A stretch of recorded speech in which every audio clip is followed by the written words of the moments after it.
ರಾಮದುರ್ಗ ನಗರದ ಛತ್ರಪತಿ ಶಿವಾಜಿ ಮಹಾರಾಜರ ವೃತ್ತದಲ್ಲಿ ಗುರುವಾರ 14ನೇ ತಾರೀಕು ಮಧ್ಯರಾತ್ರಿ 12 ಗಂಟೆಗೆ ಅಖಂಡ ಭಾರತ ಸಂಕಲ್ಪ ಕಾರ್ಯಕ್ರಮದ ನಿಮಿತ್ತ ಧ್ವಜಾರೋಹಣ ಮಾಡಲಾಗುವುದು.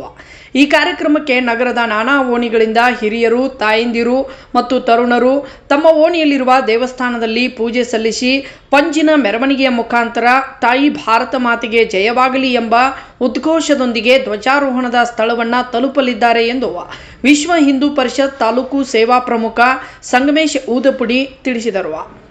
ವಿಭಾಗ ಸತ್ಸಂಗ ಪ್ರಮುಖ ಶ್ರೀ ವಿಜಯೇಂದ್ರ ಜೋಶಿ ಮಾತನಾಡಿ, ಎಲ್ಲ ದೇಶಭಕ್ತ ಬಂಧುಗಳು ಈ ಕಾರ್ಯಕ್ರಮದಲ್ಲಿ ಪಾಲ್ಗೊಳ್ಳುವಂತೆ ಕರೆ ಕೊಟ್ಟರು. ಪ್ರಖಂಡದ ಅಧ್ಯಕ್ಷ ಪ್ರಕಾಶ್ ಸುಳಿಭಾವಿ, ನಾರಾಯಣ್ ಸೋರಿ, ಪುರುಷೋತ್ತಮ್ ಲಾಹೋಟಿ, ಹನುಮಂತಗೌಡ ಪಾಟೀಲ್, ಅಪ್ಪನಗೌಡ ಪಾಟೀಲ್, ಸುನಿತಾ ತಿಮ್ಮನಗೌಡರ್ ಸೇರಿದಂತೆ ಮತ್ತಿತರರು ಈ ವೇಳೆ ಇದ್ದರು. ಈ ಒಂದು ಅಖಂಡ ಭಾರತ ಸಂಕಲ್ಪ ದಿನ 1947ರ ಸ್ವಾತಂತ್ರ್ಯೋತ್ಸವದ ನಂತರದಿಂದ ಅವಾಗಿನಿಂದಲೂ ಜನರ ಮನಸ್ಸಿನಲ್ಲಿತ್ತು.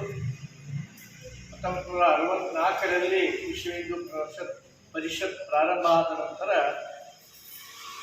ಮೊದಲಿಗೆ ನಮ್ಮದು ಅಖಂಡ ಭಾರತ ಅಂದ್ರೆ ಬರ್ಮಾ, ನೇಪಾಳ, ಶ್ರೀಲಂಕಾ, ಬಾಂಗ್ಲಾದೇಶ್, ಪಾಕಿಸ್ತಾನ್ ಹಾಗೂ ಅಫ್ಘಾನಿಸ್ತಾನ್, ಭೂತಾನ್ ಇವೆಲ್ಲ ದೇಶಗಳನ್ನು ಸೇರಿದಾಗ ಅಖಂಡ ಭಾರತ.